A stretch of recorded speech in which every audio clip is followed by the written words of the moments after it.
کیا جس چیز کی انسان آرزو کرتا ہے وہ اسے ضرور ملتی ہے؟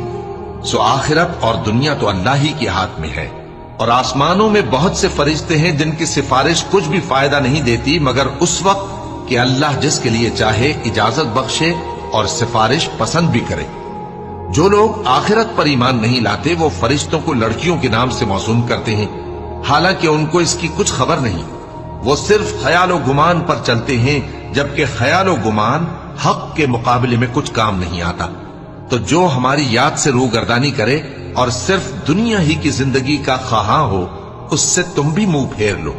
ان کے علم کی یہی انتہا ہے۔ تمہارا پروردگار اس کو بھی خوب جانتا ہے جو اس کے رستے سے بھٹک گیا، اور اس سے بھی خوب واقف ہے جو رستے پر چلا۔ اور جو کچھ آسمانوں میں ہے اور جو کچھ زمین میں ہے سب اللہ ہی کا ہے، اور اس نے خلقت کو اس لیے پیدا کیا ہے کہ جن لوگوں نے برے کام کیے ان کو ان کے اعمال کا بدلہ دے۔